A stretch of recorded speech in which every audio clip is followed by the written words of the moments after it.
ये कौन सा लेक्चर है?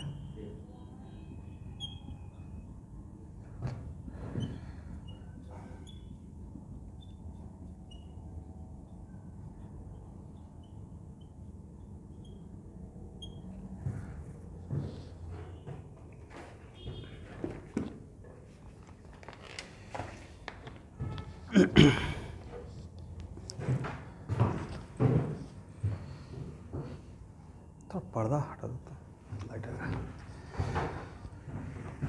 तो स्टूडेंट हम लोग देख रहे थे हीट ट्रांसफर, नहीं रेडिएशन।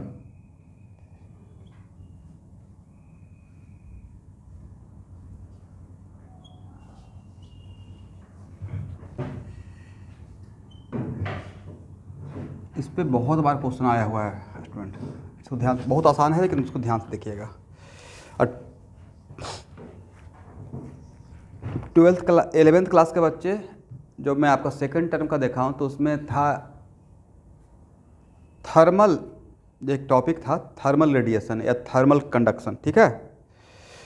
तो उसमें जो आपका सिलेबस है उसके अंदर है, बातों को समझ लीजिएगा, उसके अंदर टेम्परेचर वाला बात हो गया, हीट एंड टेम्परेचर, कैलोरीमेट्री और हीट ट्रांसफ़र, जो मैंने सिलेबस देखा हूँ सेकंड टर्म का।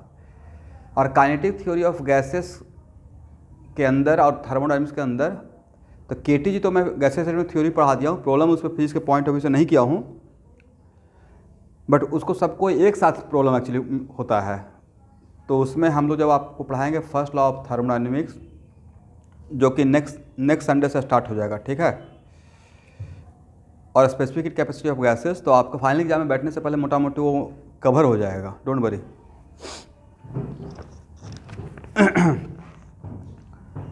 तो स्टीफन बोल्ट्जमैन लॉ किसके लिए दिया गया? रेडिएशन के लिए, ठीक है। और आप लोग को एब्जॉर्प्टिव पावर और इमिसिव पावर ये सब तो समझ में आ गया है। लिखिए, the energy of thermal radiation according to this law, the energy of thermal radiation, यहाँ से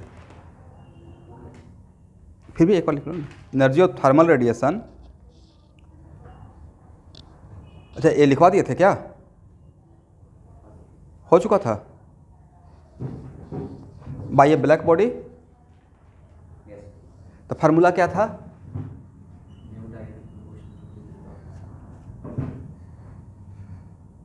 सिग्मा ए टी के पावर 4, यही था ना? ये किसके लिए था?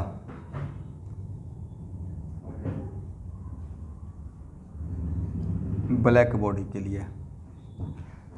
तो ये तो रेडिएशन के लिए रहेगा, बट अगर ये एनर्जी एब्जॉर्ब करेगा पर यूनिट टाइम ब्लैक बॉडी, तो सिग्मा ए टी लेंगे या टी नॉट लेंगे?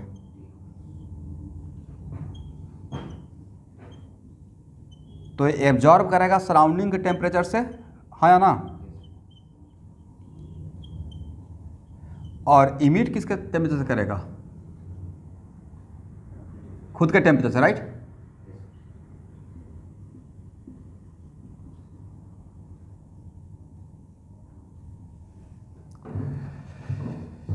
तब अब वहाँ पे नेट हीट पर यूनिट टाइम, तो देखिए नेट में मैंने ये बात नहीं लिखा, नेट हीट पर यूनिट टाइम में अब एब्जॉर्ब करेगा या इमिट करेगा, ये एब्जॉर्ब का था और ये इमिट का था, तो ओवरऑल देखेंगे, करेक्ट?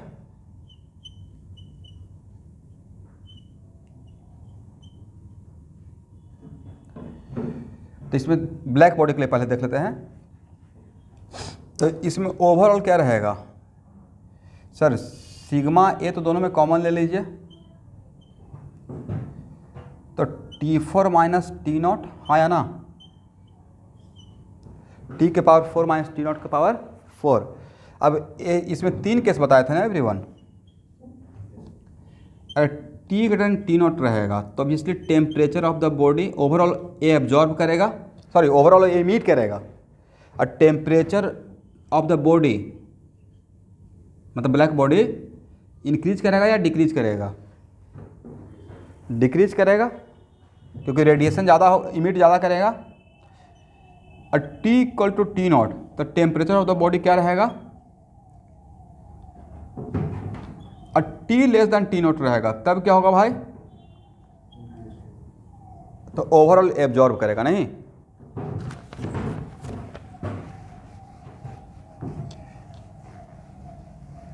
इसे कभी भी क्वेश्चन आएगा इस पे कि by a black body heat, overall heat, तो ओवरऑल हीट में सिर्फ इमिट देखा, इमिट सोचना है, एब्जॉर्ब सोचना है, क्वेश्चन का लैंग्वेज पता चल जाएगा, या नेट सोचना है, नेट, करेक्ट। इस केस में रेडिएशन ज़्यादा हो, इमिशन ज़्यादा होगा, एब्जॉर्प्शन कम होगा, इस केस में दोनों इक्वल होगा, इस केस में एब्जॉर्प्शन ज़्यादा होगा, emission, but body other than black body रहेगा तो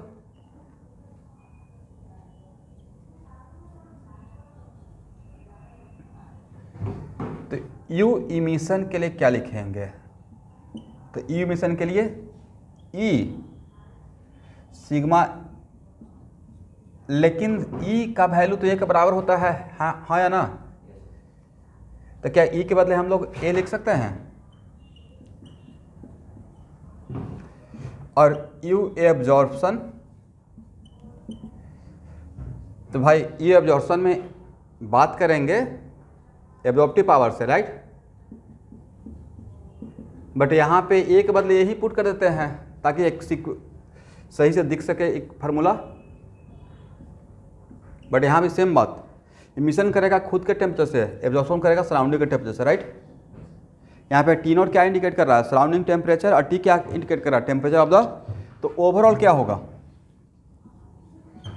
जिसको हम लोग यू नेट बोल रहे हैं, हीट पर यूनिट टाइम, हीट पर unit time, per unit area नहीं, एरिया से तो मल्टीप्लाई कर रहे हैं, पर यूनिट एरिया रहेगा तो एरिया से डिवाइड कर देंगे, राइट।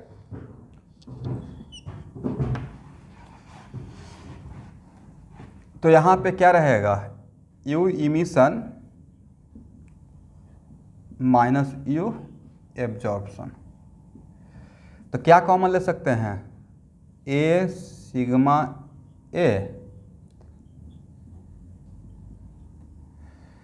तो नहीं लेता कि बॉडी और ब्लैक बॉडी में बस डिफरेंस है कि यहाँ पे ब्लैक बॉडी में ए का वैल्यू 1 रहेगा, this one is more and more generalise, अगर इसको भी याद रखते हैं और सिर्फ दिमाग में रखते हैं कि ए का वैल्यू 1 कर देंगे तो ब्लैक बॉडी बन जाएगा, इज इट राइट। चलिए यहाँ तक आ जाइए।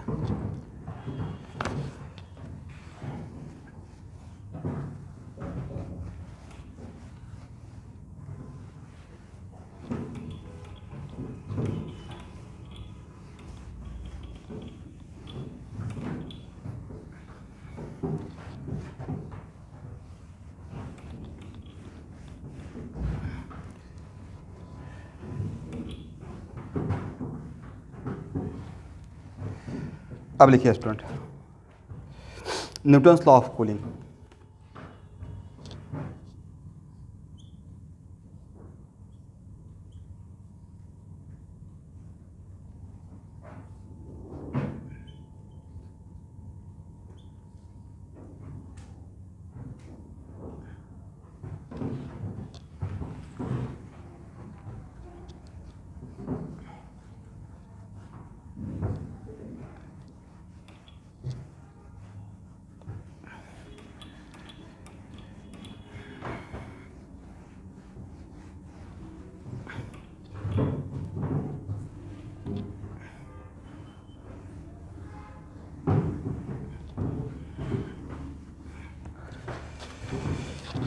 तो यहाँ देखिएगा कि sir Newton's law of cooling, नाम ही है न्यूटन्स लॉ ऑफ हीटिंग या कूलिंग, तो कूलिंग कब होगा भाई, जब T greater than T not रहेगा, एक बात तो समझ में आ गया, राइट, तभी कूलिंग होगा, नहीं तो हीटिंग बोल देते हैं, Newton's law of heating, correct. तो कूलिंग का मतलब है कि temperature of the body less than more than temperature of surrounding, correct. लेकिन क्वेश्चन आप रहेगा कि सर कब क्वेश्चन को हम लोग स्टीफन बोल्ट्जमैन लॉ के लिए सोचेंगे और कब न्यूटन्स लॉ ऑफ कूलिंग से बनाएंगे, बातों को समझिएगा ऑनलाइन के बच्चे। तो जब टेम्परेचर का डिफरेंस बहुत ज़्यादा रहेगा, 100 degree 200 degree, 100 degree and 200 degree, तो स्टीफन बोल्ट्जमैन लॉ लगाना है। सर ऐसा क्यों? तो जब न्यूटन्स लॉ ऑफ मोशन का न्यूटन्स लॉ ऑफ कूलिंग का जब डेरिवेशन करूँगा तो यहाँ पे एक अप्रॉक्सीमेशन लूँगा बाइनोमियल एक्सपेंशन का, और उस अप्रॉक्सीमेशन से, उस एक्सपेंशन से ही समझ में आ जाएगा कि ऐसा तभी पॉसिबल था, जो फार्मूला आएगा जब टेम्परेचर डिफरेंस इज लेस। तो जब टेम्परेचर डिफरेंस कम रहेगा लाइक 10 डिग्री 20 डिग्री, तब कौन सा अप्लाई करेंगे? Newton's law of cooling. और जब temperature difference are high like 100 degree 200 degree, ये समझ में आ रहा है, तब कौन सा फार्मूला की तरफ जाएंगे? तब न्यूटन्स लॉ ऑफ कूलिंग से नहीं क्वेश्चन में एरर आ जाएगा। ठीक है ना एवरीवन? लिखिए एक line, if temperature difference is less like 5 degree 10 degree 20 degree,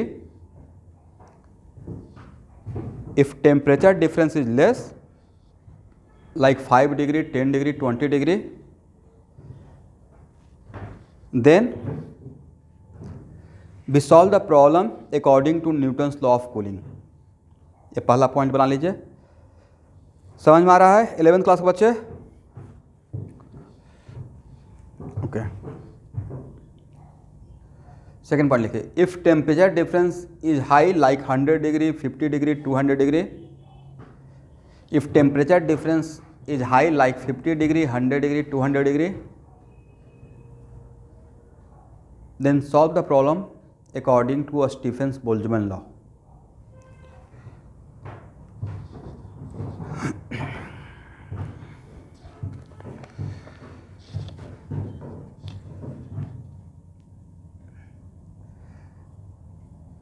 तो डेल्टा यू क्या था? डेल्टा यू था, हम लोग स्टार्ट करते हैं, एक ऑब्जेक्टिव तो यहाँ पे ही बन गया कि Newton's law of motion, Newton's law of cooling motion बार बार आ जाता है। न्यूटन्स लॉ ऑफ कूलिंग कौन सा फार्मूला से आता है? स्टीफन बोल्ट्जमैन लॉ का ही डेरिवेशन है। ठीक है, you emission minus you absorption. क्या इसमें ए लिख सकते हैं?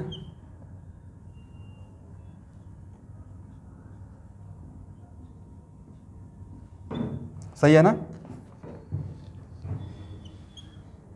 और टी माइनस टी नॉट को डेल्टा टी बोल सकते हैं भाई। तो T equal to delta T, T naught plus delta T लिख सकते हैं।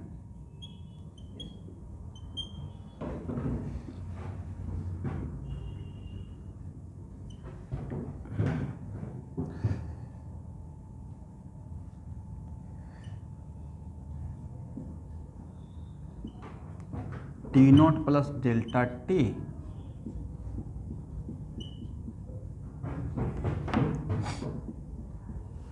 चलिए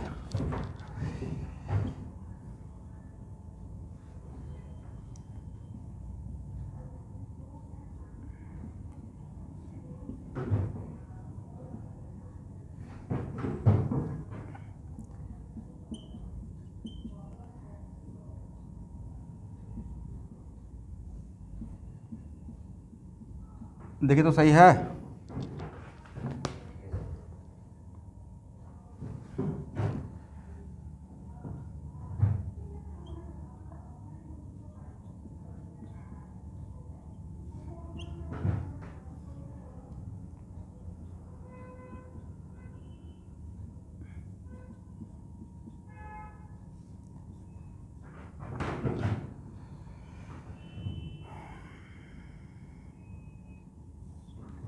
यहाँ तक सही है भाई सबके लिए? चलिए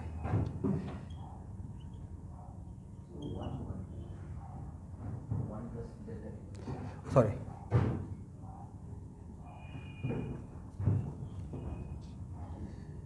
यहाँ तक सही है?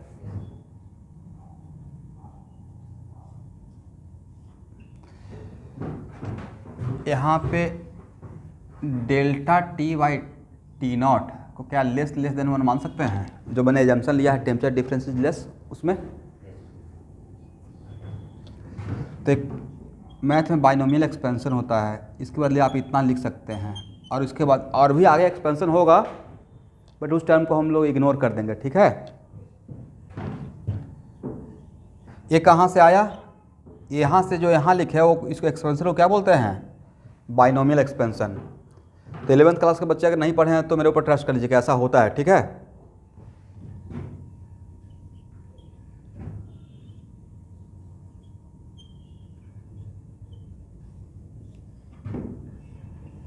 -1 से -1 खत्म कर दें।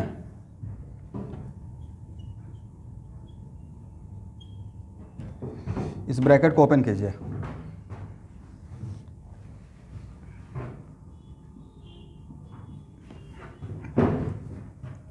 तो क्या हो जाएगा,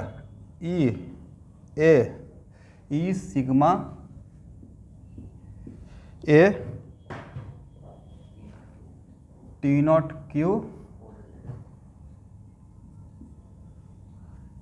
डेल्टा टी। यहाँ तक आइए।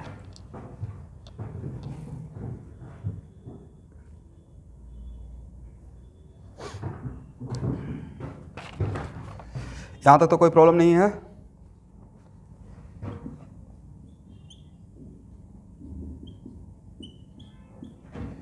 आइए T माइनस T0। चलिए ध्यान से देखिएगा, dq है हीट, ध्यान सुनिएगा, हीट रिलीज, राइट। तो हीट लॉस या हीट रिलीज, तो जनरली हम लोग क्या करते हैं, मान लेते हैं मेरा एक बॉडी है, करेक्ट, और इसका टेम्परेचर T है, ठीक है। तो यहाँ और इसका मास m है और s है स्पेसिफिक हीट कैपेसिटी। तो dq इक्वल टू हम लोग लिखते क्या, केमिस्ट्री हो या फिजिक्स हो, ध्यान सुनिएगा, केमिस्ट्री हो या फिजिक्स हो, अगर कोई बॉडी हीट एब्जॉर्ब करता तो उसको टेकन एज पॉजिटिव, और कोई बॉडी हीट रिलीज करता तो उसको टेकन एज निगेटिव। तो जनरली हम लोग को ms dt क्या लिखेंगे, ms dt। तो ये क्या रहता, और यहाँ पे इसको अगर मैं बोल रहा हूँ हीट रिलीज, एक मिनट, तो अगर हीट रिलीज बोल रहे हैं तो हीट रिलीज ऑलवेज पॉजिटिव लेंगे। जैसे हम बोलते हैं लॉस 10 रुपीज़ का हुआ, तो लॉस इक्वल टू -10 नहीं बोलते हैं, लॉस ऑलवेज होता है इनिशियल माइनस फाइनल। बट यहाँ पे dt जो लिखे हैं वो तो फाइनल माइनस इनिशियल है, फाइनल टेम्परेचर माइनस। और ये मैं बोल रहा हूँ हीट लॉस, हीट रिलीज, क्योंकि कूलिंग में हीट रिलीज करेगा बॉडी, तो क्या इसमें माइनस लगाया जाए, और माइनस में क्यों लगा रहा हूँ, कोई बता सकते हैं। क्योंकि सर हीट लॉस में आपको initial temperature minus final temperature लेना चाहिए था, राइट। बट dt के अंदर जो है वो dt क्या है, चेंज ना, वो है फाइनल माइनस इनिशियल, तो उसको इनिशियल माइनस फाइनल बनाने के लिए आपने माइनस लगा दिया। इतना तो समझ में आ गया।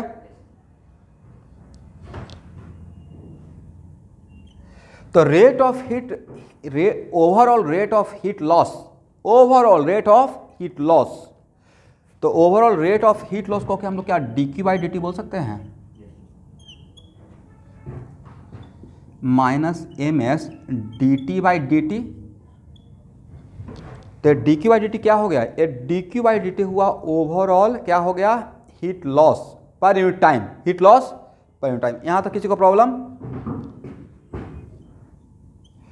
और भाई इक्वेशन फर्स्ट और इक्वेशन सेकेंड को क्या इक्वल कर सकते हैं, ये डेल्टा यू भी क्या था, ये डेल्टा यू था, हम लोग कूलिंग पढ़ रहे हैं, तो ये है heat loss per unit time, heat loss per unit time. ये भी क्या है, heat loss per unit time. तो from equation first and second,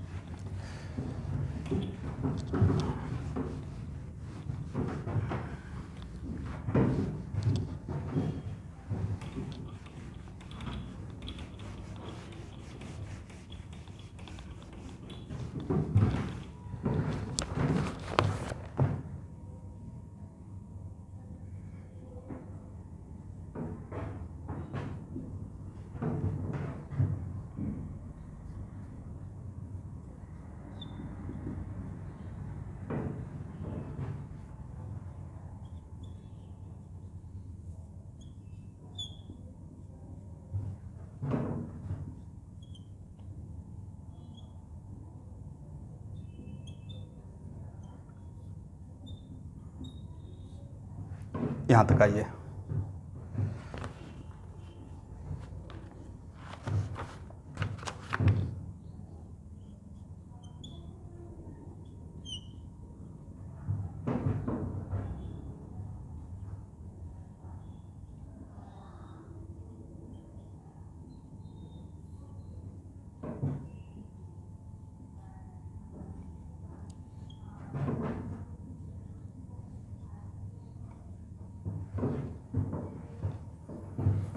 यहाँ देखिए भाई, यहाँ पे सबसे इम्पोर्टेंट पॉइंट है,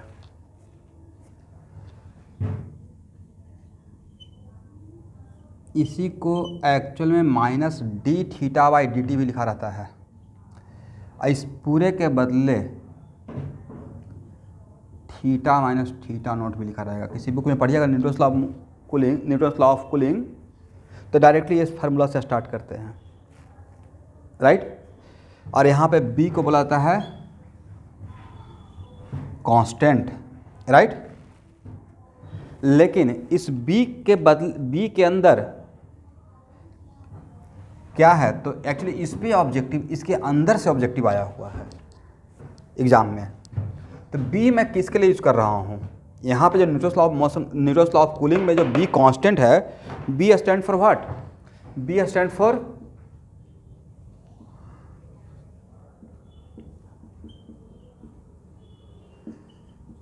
यस, इसका मतलब अगर एरिया ज़्यादा रहेगा, राइट, तो ये बी का वैल्यू कम होगा या ज़्यादा होगा, इसके अंदर का बात समझिएगा।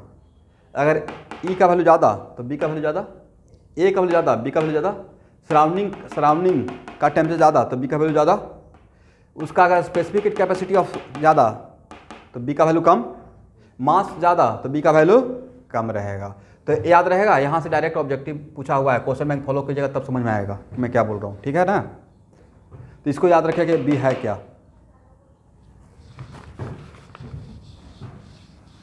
सबको याद रहेगा, इसको रट जाना है, ये सबसे इंपॉर्टेंट है।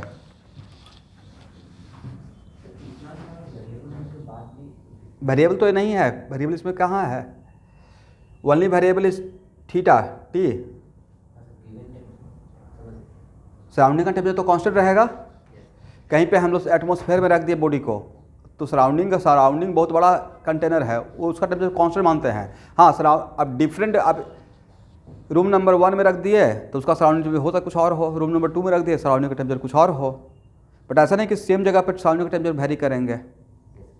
बाकी बॉडी तो सेम रहेगा, तो बॉडी सेम रहेगा तो उसका ई और सिग्मा तो कांस्टेंट, किसी बॉडी का गिवन बॉडी है तो उसका एरिया भी तो कांस्टेंट रहेगा, इसलिए यहाँ पे सब कुछ कांस्टेंट बना हुआ है, राइट। उस बॉडी का स्पेसिफिक कैपेसिटी भी सेम रहेगा for a given body.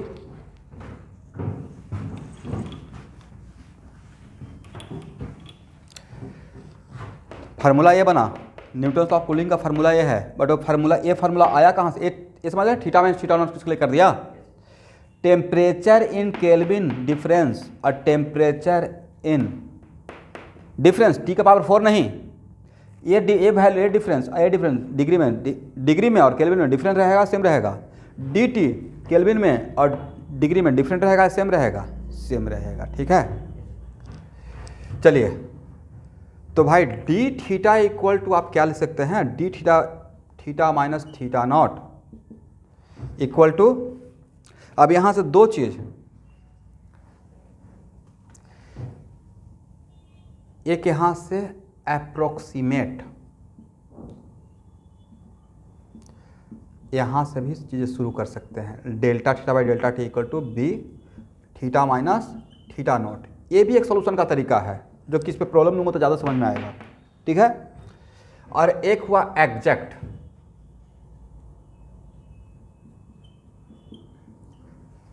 Accurate,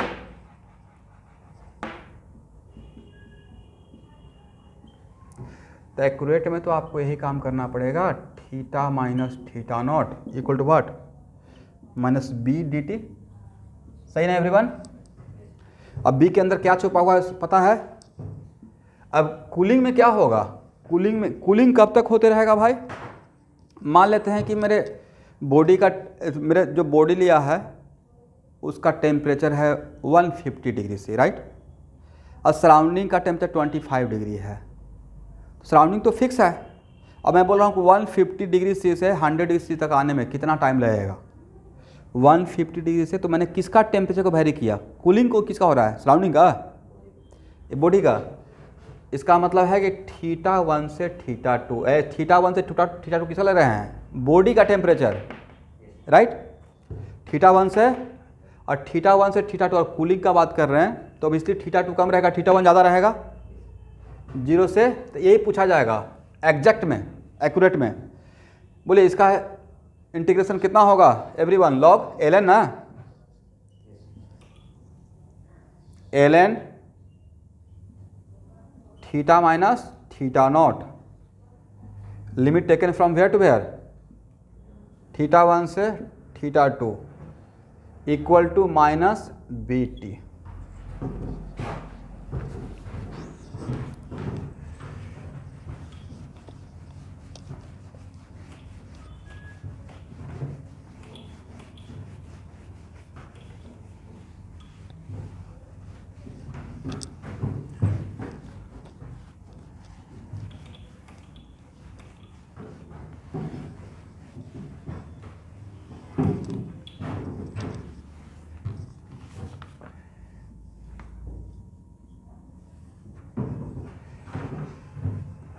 तो ln θ2 माइनस, या और भी बढ़िया करना चाहते हैं तो θ1 से थीटा कर दीजिए, ज़्यादा बेटर रहेगा, मोर एंड मोर लाइक, राइट।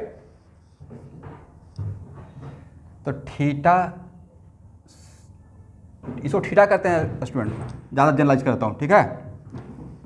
जहाँ पे θ1 क्या है, initial temperature of the body, और थीटा क्या है, final temperature of the body. तो theta minus θ1 minus ln θ1, sorry θ0 ना, देखिए तो मैंने लिमिट सही लिया,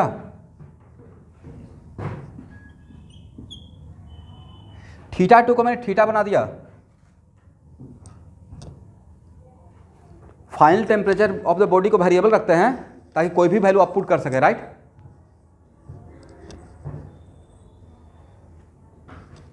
अभी सही है अमन cell,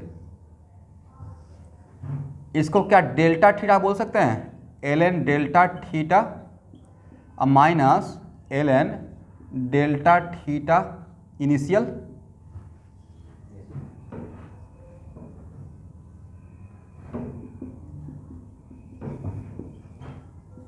delta theta by delta theta initial equal to minus BT। Then theta delta आप लोग ln a के power x equal to y होता है, तो x इक्वल टू a के पावर बाई लिख सकते हैं, लॉग का एक प्रॉपर्टी है, e के पावर माइनस BT, ठीक है। Then delta theta equal to delta theta initial e के पावर माइनस BT।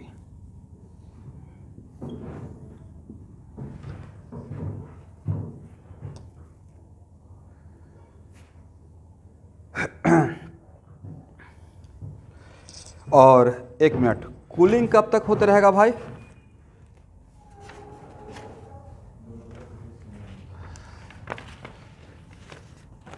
कूलिंग तब तक होता रहेगा जब तक बॉडी और सराउंडिंग का टेम्परेचर इक्वल ना हो जाए। और एक कैसा ग्राफ, एक्सपोनेंशियल फंक्शन और डिक्रीजिंग फंक्शन या इंक्रीजिंग फंक्शन, तो ऑब्वियसली ये टेम्परेचर बॉडी का कम हो रहा है तो डिक्रीजिंग फंक्शन, और t इक्वल टू 0 पे डेल्टा थीटा यहाँ पे क्या है, डेल्टा थीटा है difference of temperature between body and surrounding. तो t इक्वल टू 0 पे क्या डेल्टा थीटा i लिख सकते हैं,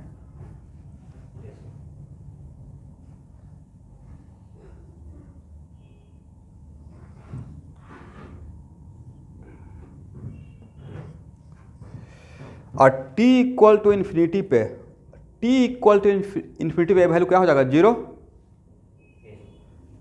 और t वैल्यू 0 कैसे हो जाएगा, 1 बाई e के पावर BT, और t इक्वल टू इन्फिनिटी, तो ये वैल्यू 0, मतलब डेल्टा थीटा 0, मतलब डेल्टा थीटा क्या है, not theta, delta theta, temperature difference क्या हो गया, 0 हो गया। तो टेम्परेचर डिफरेंस 0 मतलब वो थीटा यहाँ पे इसमें क्या छुपा हुआ है, इस डेल्टा थीटा में भाई छुपा हुआ है थीटा माइनस थीटा नॉट। तो ये अगर टर्म जीरो हो गया मतलब बॉडी का टेम्परेचर सराउंडिंग के टेम्परेचर के साथ क्या हो गया, जीरो, तो उस टाइम पे कूलिंग खत्म, करेक्ट। ये ग्राफ ड्रॉ कर लीजिएगा। यहाँ तक किसी को डाउट है तो पूछ सकते हैं। तो ये ग्राफ आएगा डायरेक्टली, ठीक है।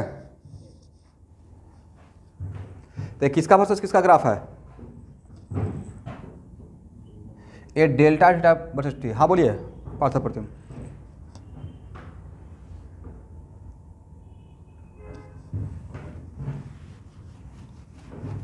इस ग्राफ को एक्सप्लेन करने के लिए मैं एक अलग ग्राफ लेता हूँ। y इक्वल टू 2e⁻⁻x लेते हैं, ठीक है, करेक्ट है ना। और मैं यहाँ पे बोल दिया हूँ कि x ग्रेटर देन 0 लेना है, x ग्रेटर देन 0, या t ही ले लेते हैं, ज़्यादा बेटर रहेगा। तो टाइम नेवर भी निगेटिव। आप इसको dy/dt कर सकते हैं, डिफ्रेंशिएट, बोलिए कितना हो जाएगा,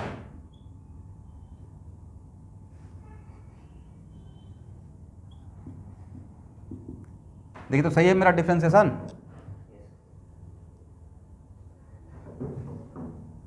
हाँ तो वही तो किया ना, -2 हो गया।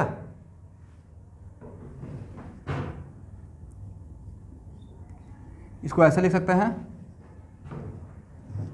इसका ज्योमेट्रिकल मीनिंग क्या होता है डिफ्रेंसिएशन का भाई, स्लोप।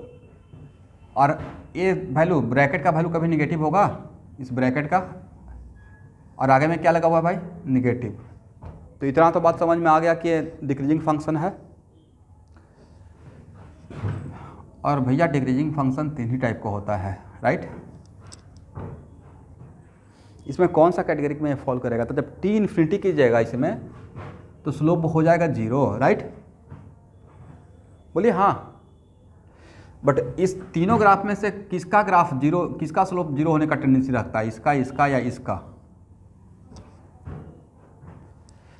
तो अब समझ में आ गया कि ग्राफ स्लोप तो नेगेटिव होगा ही, बट एक ग्राफ ऐसा ही डिक्रीजिंग फंक्शन का मैंने क्यों लिया,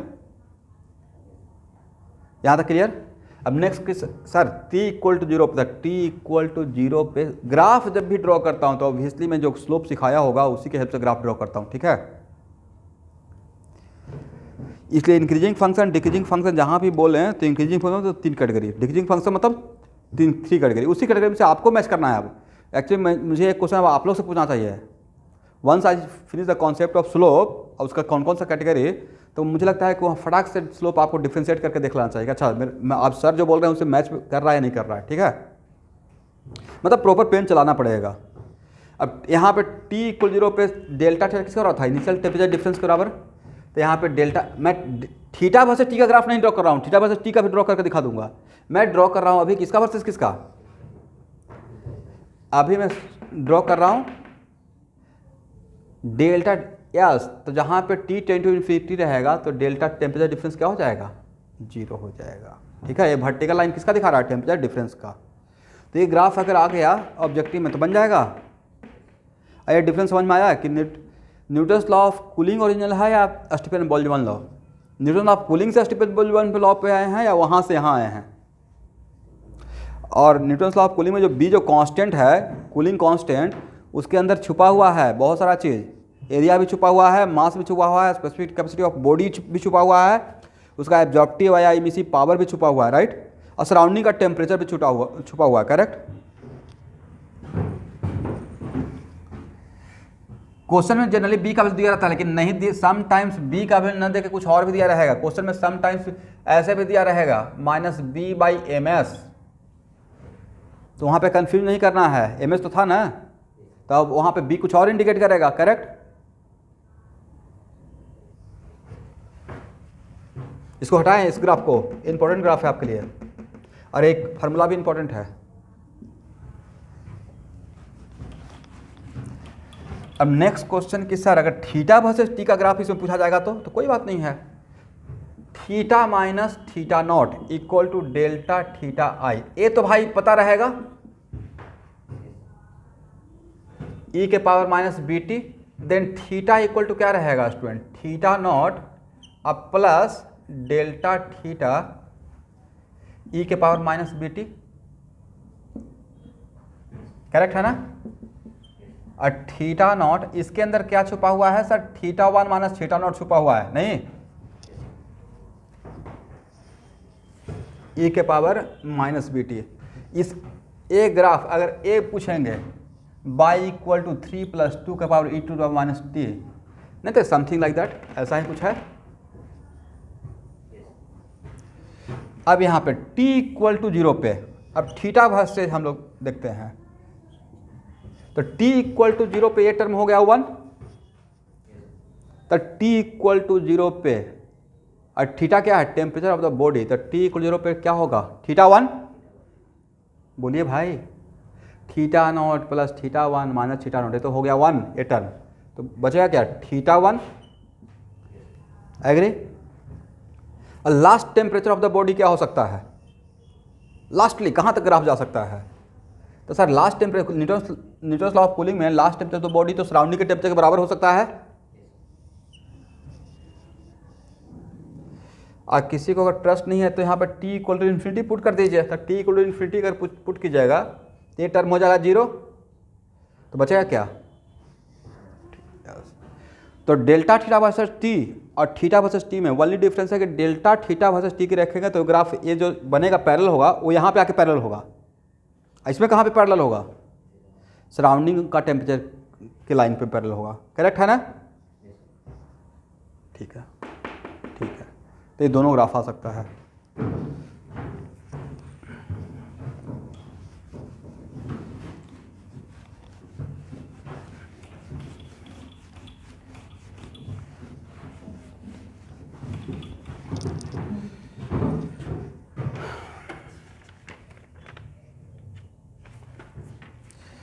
चलिए अब कुछ प्रॉब्लम कर लेते हैं, ठीक है।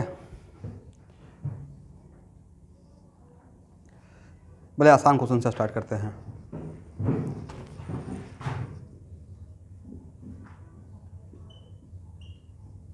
हाँ लिख लीजिए।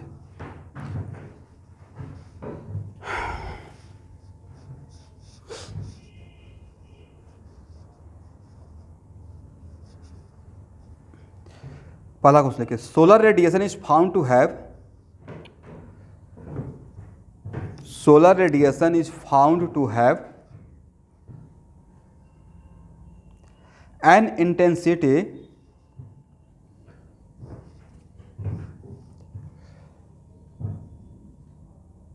maximum near the wavelength range of 470, maximum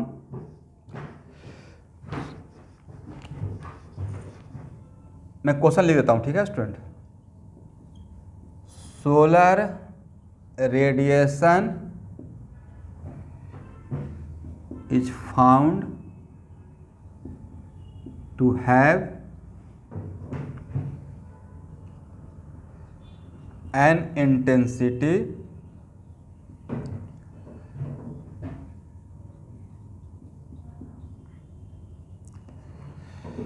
maximum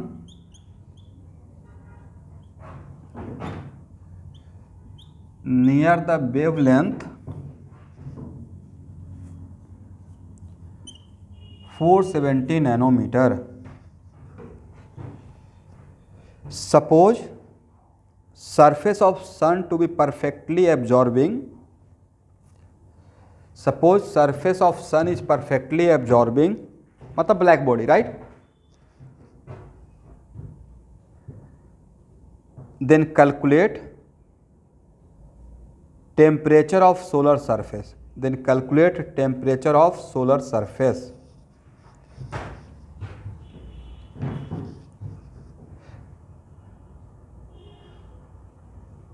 Suppose surface of sun to be perfectly absorbing, सबको मेरा आवाज़ आ रहा है, suppose surface of sun is perfectly, सब लोग ध्यान से सुनिएगा, suppose perfectly absorbing, perfectly absorbing का मतलब ए का वैल्यू कितना 1, मतलब हम लोग ब्लैक बॉडी के लिए बात कर रहे हैं, right. Then find out the temperature of the solar surface, और यहाँ पे बी का वैल्यू दिया हुआ है, अब ये है beans constant, beans displacement law पढ़ाए ना पिछले क्लास में,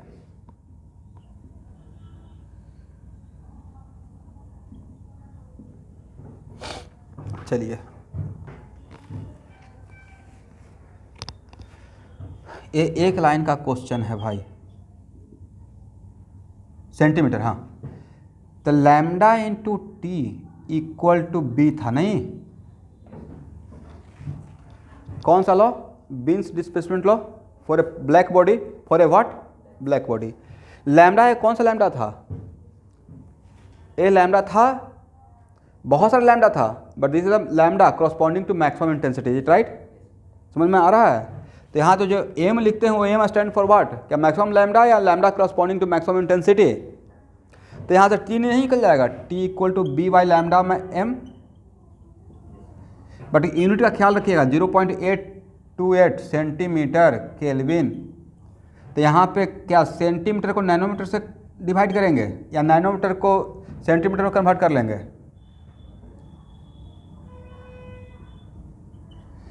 और फिर भी नहीं कन्वर्ट करने आता है तो एक काम कीजिए, इसको सेंटीमीटर को ही मीटर में कर लीजिएगा, ज़्यादा बेटर रहेगा।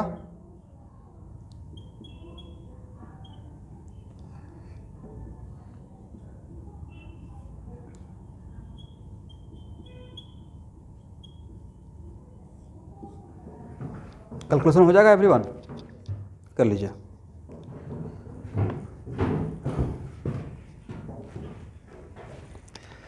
ये आंसर है 6125 केल्विन।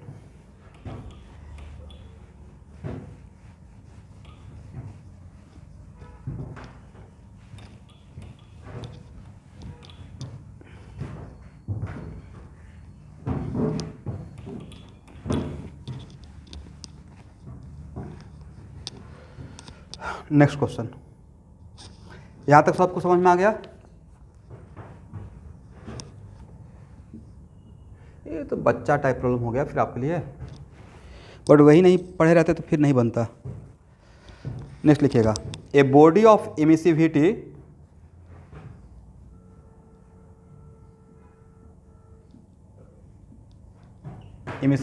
ई का वैल्यू दिया हुआ है, ई इक्वल टू 0.75। जैसे ही 0.75 दे दी मतलब ब्लैक बॉडी नहीं है, right?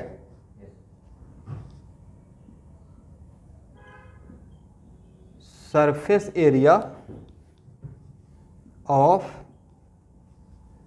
300 centimetre square and temperature, Chinmay Majumdar join किए हुए हैं, श्यामना, श्रावणी,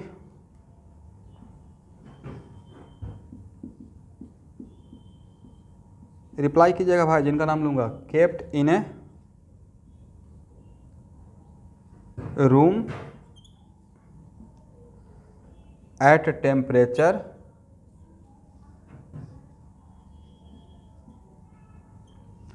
27 डिग्री से।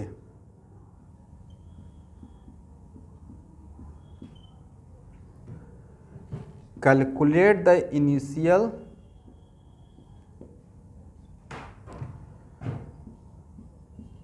वैल्यू ऑफ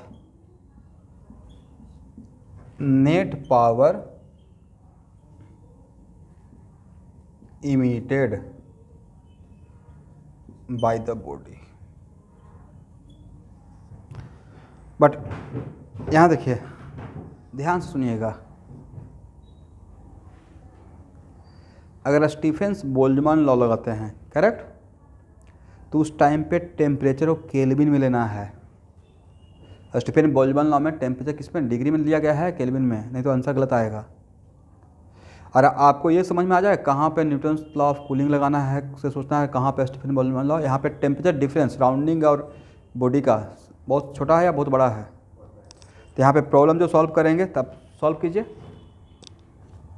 मैं डायरेक्ट सिर्फ आंसर बोलूँगा। सिग्मा का वैल्यू सबको याद है या बोलना पड़ेगा? लिखवाए थे कहीं पे सिग्मा का वैल्यू पिछले क्लास का थ्योरी में? पिछले क्लास के थ्योरी में नहीं लिखवाया होगा, नहीं लिखवाया क्या?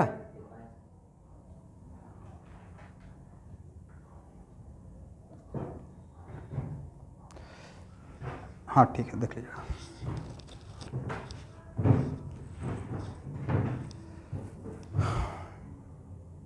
सोचिए कि 3 मिनट में क्वेश्चन सॉल्व करके बैठ जाना है, जेईई मेन का क्वेश्चन है।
आंसर है 69.4 वाट।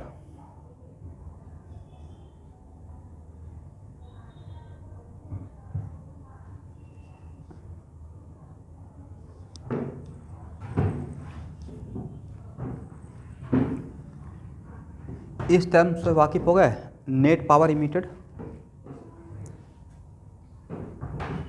इसका मतलब यू इमिटेड निकालना था या डेल्टा यू निकालना था भाई? तो डेल्टा यू के लिए फार्मूला क्या था? ई सिग्मा ए, और कुछ था? टी के पावर 4 माइनस टी नॉट के पावर 4, 0.75। सिग्मा का वैल्यू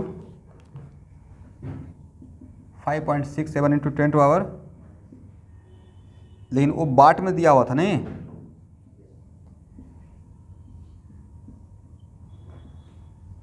और ए का वैल्यू, सब सारा वैल्यू ऐसा सिस्टम में लीजिए।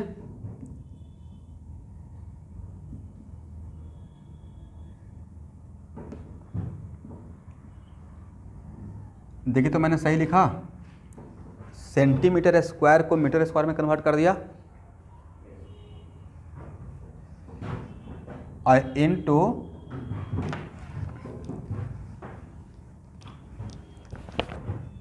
273 प्लस 227 कितना हो जाएगा? 500 ना।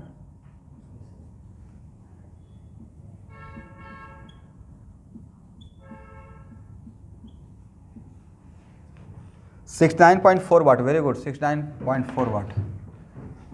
तो यहाँ पे हो जाएगा 0.75 इंटू 5.67 इंटू 10⁻⁸। सारा वैल्यू ऐसा सिस्टम लिए हैं। अब केयरफुल रहने का रिक्वायरमेंट नहीं है। क्या 10 के ये 100 बाहर में ले लें तो 10 के पावर 8 हो जाएगा एवरीवन। 100 के पावर 100 अगर कॉमन लेके पावर 4 कर दे तो यस। और 5 के पावर 4 कितना होगा? 625। 5 इंटू 5 इंटू 5 इंटू 5 81। कैलकुलेशन आप लोग कर लेंगे एवरीवन। लास्ट में कट कुट के जूल पर सेकंड आएगा, मतलब वाट। यही तो आंसर रहेगा, कैलकुलेशन कर लीजिएगा। 69.4 वाट, ठीक है।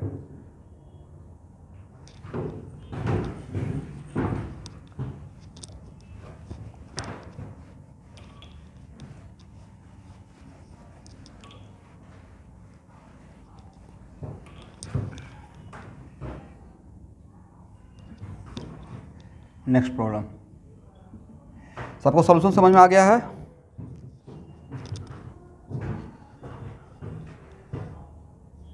लिखिए, ए hot black body emits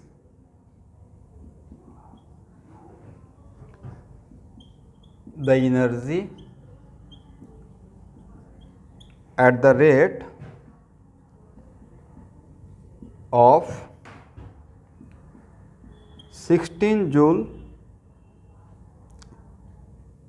per meter square per second. A hot black body emits the energy at the rate of 16 joule per meter square per second, right? And its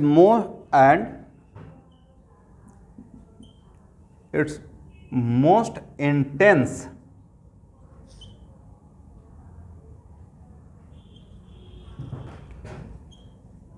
radiation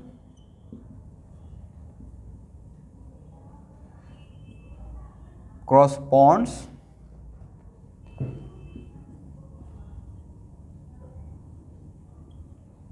देखिए मैंने क्या लिखा 2000 है 20,000 20,000 angstrom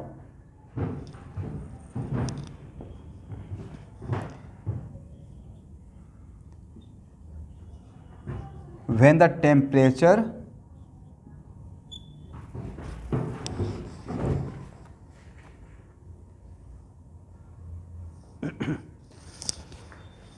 the temperature of this body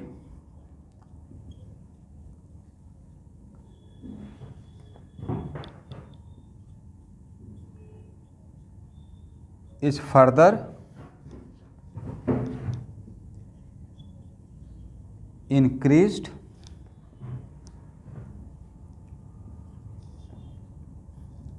and its most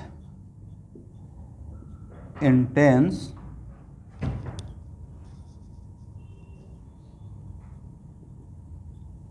radiation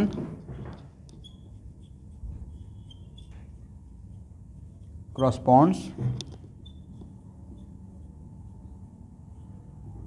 10,000 angstrom.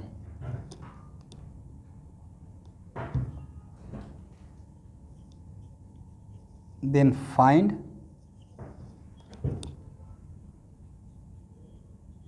the value of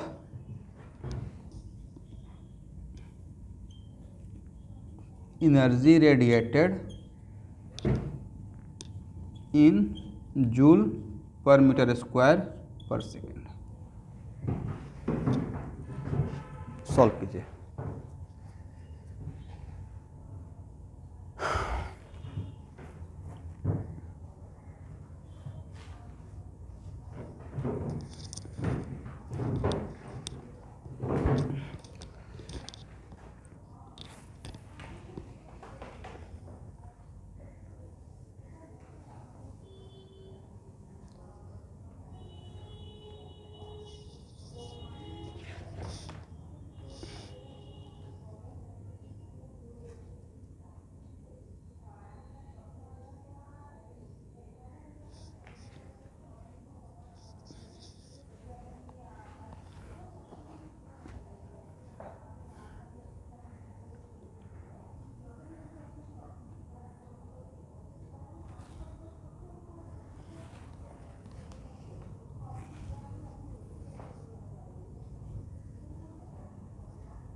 आप लोग try करेंगे everyone?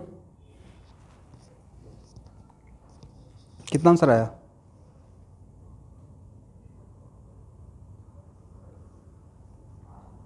One six.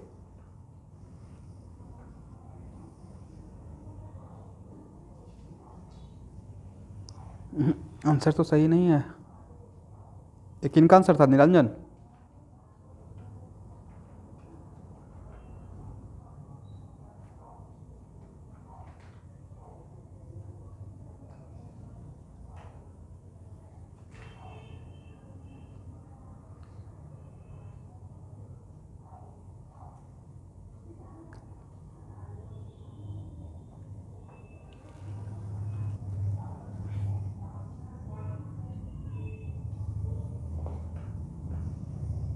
एक इनका आंसर है। Very good, answer is 256।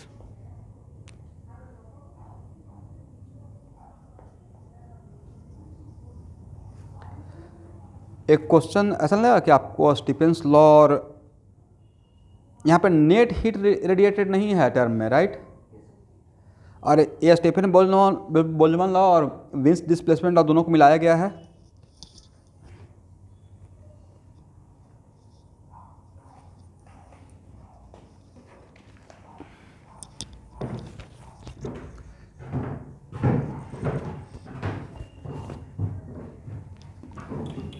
ऐसा क्वेश्चन आएगा, ठीक है? क्वेश्चन का लेंथ बड़ा है लेकिन 2 लाइन का सलूशन है इसका।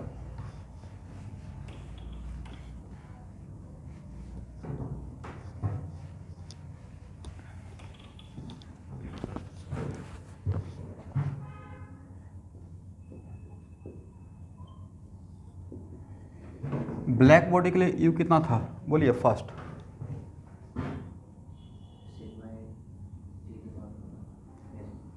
बट आपको यू बाई ए दिया हुआ था नहीं? Energy radiated per unit time per unit area, right?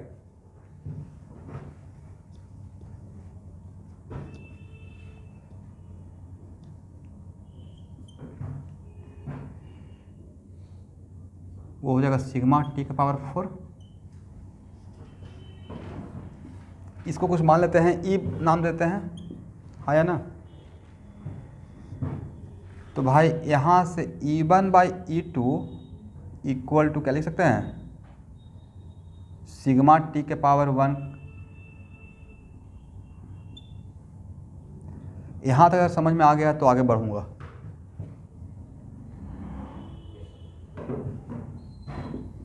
तो T1 बाई T2 के होल 4 लिखते हैं, करेक्ट? और भाई टी लैम्डा इंटू टी जो क्वेश्चन में था इक्वल टू बी लिख सकते हैं।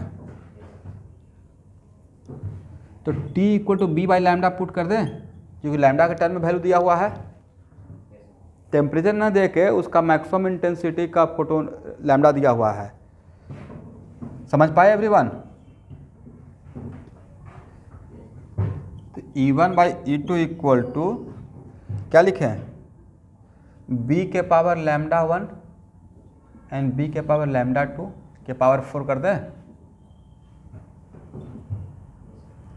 b से b कैंसिल हो जाएगा, तो lambda 2 by lambda 1, lambda 2 by lambda 1। और लैम्डा 2 कितना था? 10,000 और डिवाइड बाय मतलब E1 by E2 equal to 1 by 2 के power 4, then E2 equal to 16 into E1 कर दें। और E1 का वैल्यू पता था ना एवरीवन?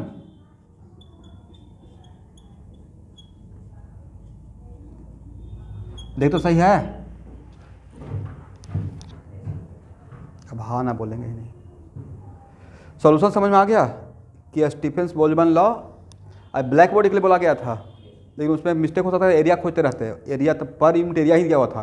तो E by A is called what? Energy radiated per unit time per unit area. ऐसा ऑब्जेक्टिव आएगा तो अब तो बन जाएगा।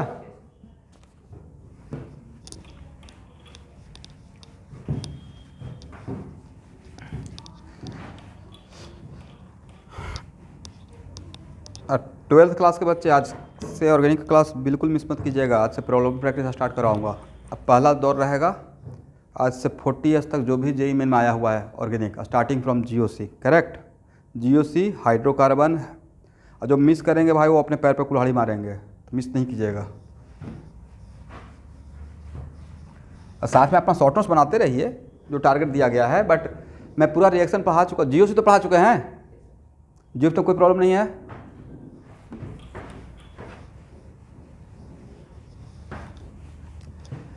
चलिए next question.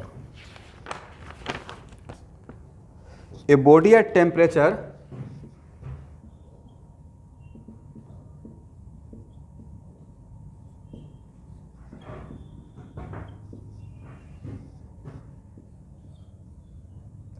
(40°) C is kept in a surrounding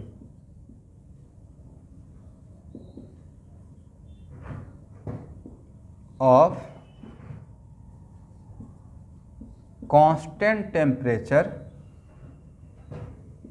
20° C। मतलब सराउंडिंग टेम्परेचर को कांस्टेंट किया गया, राइट।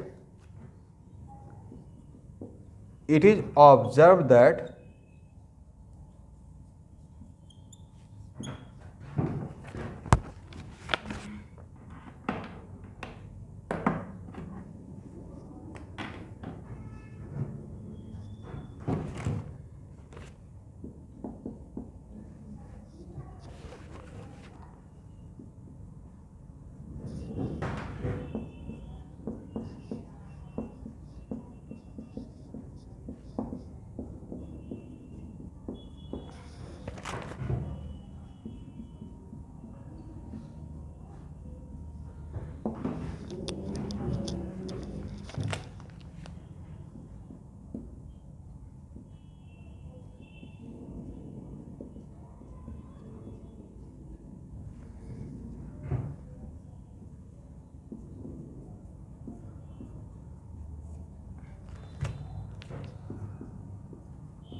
चलिए क्या इसको सॉल्व करेंगे। इसको मैं 2 मेथड सॉल्व करूंगा, एक एग्जैक्ट मेथड, एक्यूरेट, एक अप्रॉक्सीमेट। आप इसको पहले ट्राई कीजिए।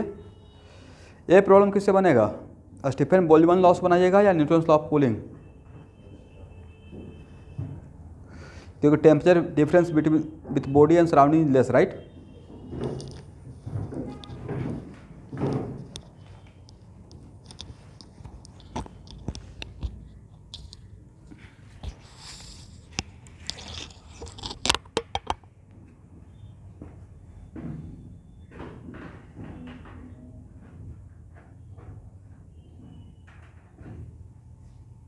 बनाइए पहले बनाइए।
हाउ मच मोर टाइम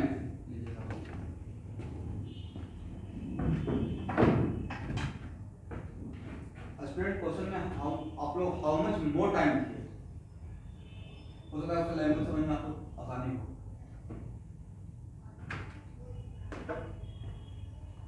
पहले क्वेश्चन को करेक्ट कीजिए, how much more time, 40 minute है, 40 मिनट।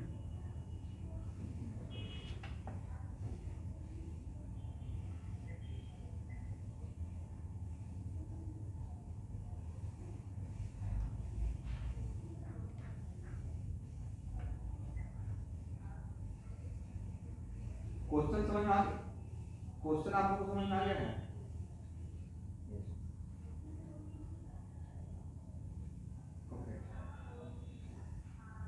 आंसर है 14।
यहाँ देखिए, डेल्टा थीटा इक्वल टू क्या फार्मूला था?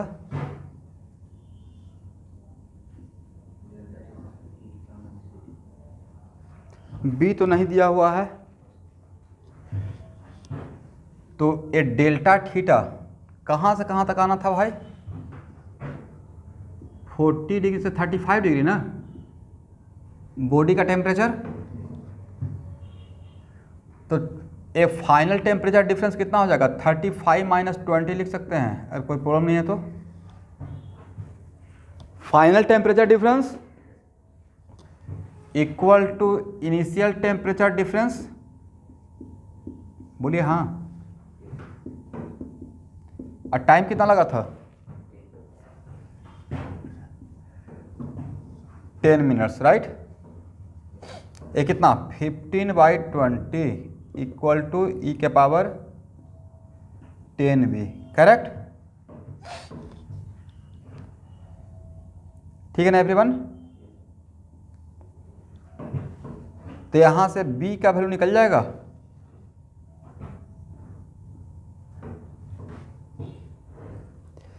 यहाँ पे कैसे, चलिए ऐसा होगा, कैसे निकलेगा? तो ln दोनों तरफ ले लीजिएगा, taking log both side base e, तो 3/4 इक्वल टू -10b, सही है ना? तो b का वैल्यू, यानी कि पहला इन्फॉर्मेशन दिया हुआ था, b का वैल्यू निकाल लेंगे। तो b का वैल्यू कितना हो जाएगा? ln 3/4, 11th क्लास के बच्चे, ये स्टेप आपको समझ में आया? लॉग जब पढ़ाऊंगा तो बाकी समझ में आ जाएगा। इसमें हम लोग दोनों तरफ यहाँ से यहाँ तक आने के लिए लॉग लिए हैं बेस e, और एक प्रॉपर्टी होता है लॉग a के पावर c, तो c लॉग a के पावर a लिखते हैं, और लॉग में a और a सेम रहता है, वैल्यू 1 हो जाता है। ठीक है, तो यहाँ पे जैसे ही लॉग लिए थे इस टर्म के लिए तो हो जाता ln e के पावर -10b, तो -10b को जस्ट c मान लीजिए, तो c बाहर आ जाएगा, तो क्या इसके बदले 1 लिख सकते थे? बोलिए हाँ, एक प्रॉपर्टी है। ठीक है, 1। तो यहाँ से b का वैल्यू निकल गया। अब b का वैल्यू निगेटिव नहीं है भाई, log 3 माइनस log 4 कीजिएगा तो log 3 कम रहेगा, log 4 ज़्यादा रहेगा, तो नेगेटिव बिकम्स पॉजिटिव। तो मतलब ये b का वैल्यू हम लोग निकाल लेंगे। ठीक है, log के टेबल से, ये बहुत बड़ा हेडेक नहीं है। अब नेक्स्ट फिर क्या पूछा गया है, हाउ मच मोर टाइम का मतलब अगेन अब 35 से 30 तक आने के लिए मोर टाइम का मतलब वही ना, फिर से 40 से 30 आने में या 35 से 30, लैंग्वेज से क्या लगता है इसका मतलब? फिर yes, again delta theta equal to delta theta I e के पावर -bt, राइट। और डेल्टा थीटा आप कितना लीजिएगा? 30 - 20, फाइनल टेम्परेचर डिफरेंस कितना रहेगा? Equal to 35 - 20। मुझे करेक्ट करते रहेगा, गलत रहेगा तो। ठीक है, एक कितना हो जाएगा? 10/15 इक्वल टू e के पावर -bt। और आपको b तो पता है ना भाई, यहाँ पे b का वैल्यू यहाँ पुट कर देंगे, तो यहाँ से t निकल जाएगा, तो ये कितना हो गया? 2/3 इक्वल टू e के power -bt, taking log both side base e, तो -bt equal to ln 2/3। ln 2/3 का वैल्यू हम लोग को निकल जाएगा एवरीवन, घबराने की बात नहीं है। तो t का वैल्यू हो जाएगा ln 2/3 -b, ln 2/3। अब b का वैल्यू कितना हो जाएगा? Minus minus becomes plus, ln 3/4, और 10 को ऊपर भेज दें,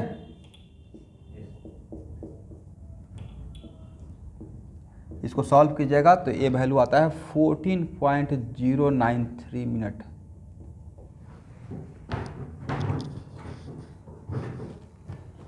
ठीक है ना। अब यहाँ पे एक काम मत कीजिएगा कि log ln 3 से ln 3 गायब हो जाएगा, ऐसा नहीं होगा। ठीक है, ये log में ऐसा नहीं होता है। ठीक है ना एवरीवन।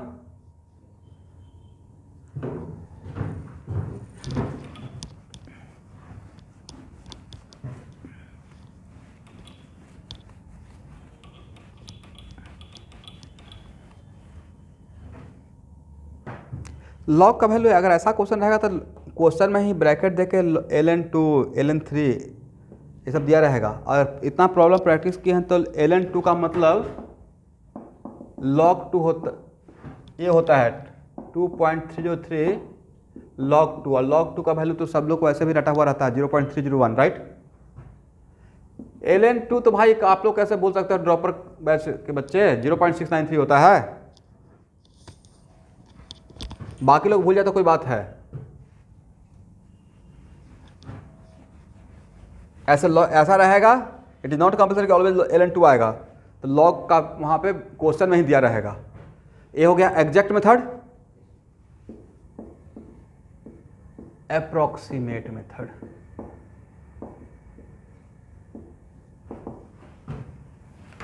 देखिए अप्रोक्सीमेट मेथड में ऐसे रहेगा कि इनिशियल टेम्परेचर कहाँ से कहाँ बॉडी का 40 डिग्री से 35 डिग्री। ठीक है एवरीवन,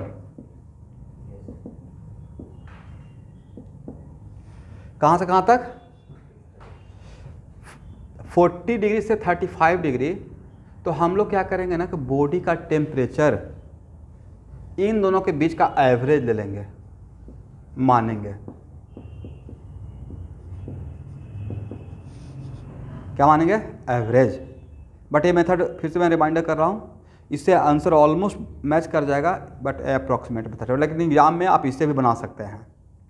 टाइम कम है तो बस यहाँ के बाद वाला वैल्यू पे कोई थोड़ा बहुत फर्क पड़ेगा, बहुत ज़्यादा फर्क नहीं पड़ेगा, क्योंकि टेम्परेचर डिफरेंस कम रहता है, इससे बहुत फर्क नहीं पड़ेगा। तो ये कितना रहेगा, बोली तो 37 पॉइंट,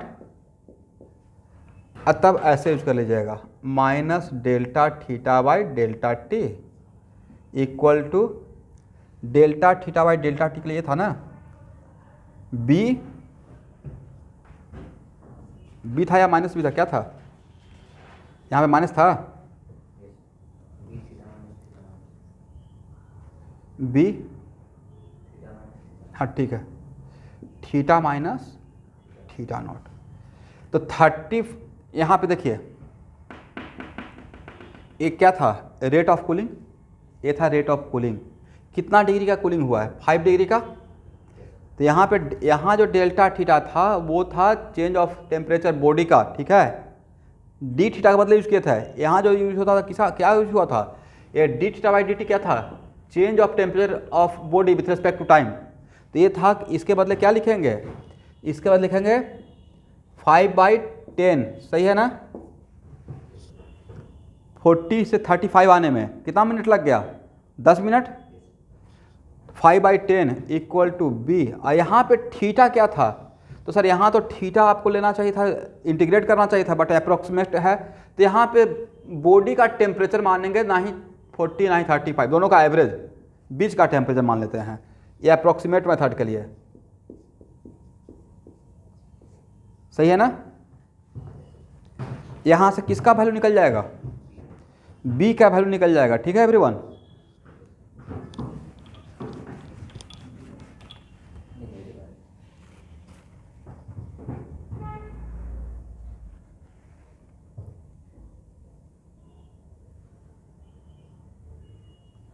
कितना आ गया है,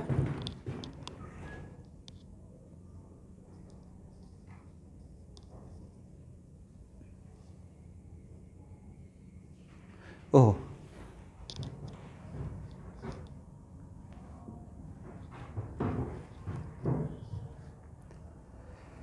ये है change of temperature of the body, final temperature minus initial temperature, 35 minus 40, 35 minus 40, तो माइनस माइनस बिकम्स प्लस। ये समझे मैंने -5 क्यों लिखा, ये था change of temperature of the body. तो यहाँ से बी निकल जाएगा, ओके 1/35, हाँ, चलिए, तो जो भी यहाँ से बी का वैल्यू निकल गया, अब उसके बाद फिर क्या लिखेंगे, again minus delta theta by delta T equal to B. अब क्या लेंगे, तो अब आपको कहाँ से कहाँ तक, थीटा आई से थीटा एफ, मतलब 35 डिग्री से कहाँ तक आना है एवरीवन, तो इसका बॉडी का एवरेज टेम्परेचर ले लेंगे, कितना 35 डिग्री और प्लस 30 डिग्री और डिवाइड बाई 2। ये अच्छी प्रॉब्लम में सॉल्यूशन वर्कआउट का प्रॉब्लम में लिया हुआ हूँ, ठीक है। कितना हो जाएगा 65, मतलब यस। तो अगेन फिर minus delta theta by delta T equal to B 32.5 degree और माइनस 20 डिग्री, करेक्ट है ना।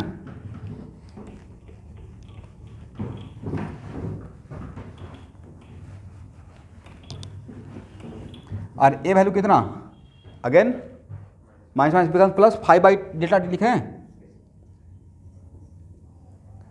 इक्वल टू 1/35 था भाई, 12.5 डिग्री। तो यहाँ से डेल्टा टी निकाल लीजिए,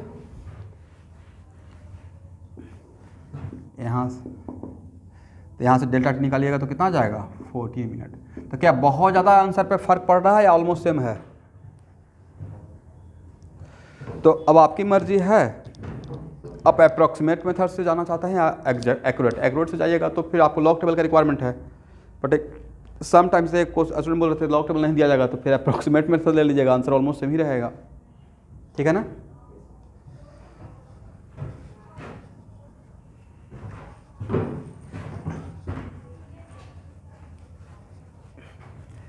अब जो मैं लिख रहा हूँ सिर्फ 11th क्लास के लिए बच्चे के लिए, 12th स्टूडेंट के लिए और ड्रॉपर के लिए ऑप्शनल है ये बात, ठीक है। 11th क्लास का स्टूडेंट 12th क्लास का स्टूडेंट बनाना चाहेंगे तो बाद में इसको बना सकते हैं। अभी जैसे जैसे मैं आपको रूटीन दे रहा हूँ रिवीजन के लिए वैसे कीजिए, टाइम मिलेगा बनाने का। 11th क्लास का स्टूडेंट हीट ट्रांसफ़र का सिर्फ रेगुलर नोटबुक में ही लिख लीजिए, बहुत लोग ऐसे ही लिख लेते हैं। वर्कआउट का एक एक प्रॉब्लम HC वर्मा का बहुत बढ़िया कलेक्शन है, ठीक है। इस सीक्वेंस में जाएगा वर्कआउट, उसके बाद एक्सरसाइज, ठीक है ना। लास्ट में ऑब्जेक्टिव पे आइएगा, पहले ऑब्जेक्टिव नहीं बनाइए, इतना टास्क लिखिए। बाद में क्या करवाना रहेगा वो मैं खुद करवा लूँगा। मेरे अकॉर्डिंग जो भाई मैं जब बोलता हूँ तो उस चीज़ों को एक बार सुनिए, रिपीट करते हैं बातों को। वर्कआउट सबसे पहले सॉल्व करना है, हीट ट्रांसफर का, HCP का, राइट। फिर क्या करना है भाई, एक्सरसाइज, और लास्ट में कहाँ पे जाना है, ऑब्जेक्टिव में। ऑब्जेक्टिव में मुझे पता है फर्स्ट ऑब्जेक्टिव सेकंड ऑब्जेक्टिव दोनों है, तो ऑब्जेक्टिव में तो पूरा ऑब्जेक्टिव। आप लोग 11th क्लास के बच्चों के पास टाइम है, 12th और ड्रॉपर मेरे अनाउंसमेंट का वेट कीजिएगा, ठीक है। तो चलिए इस तरीके से हीट ट्रांसफ़र ख़त्म।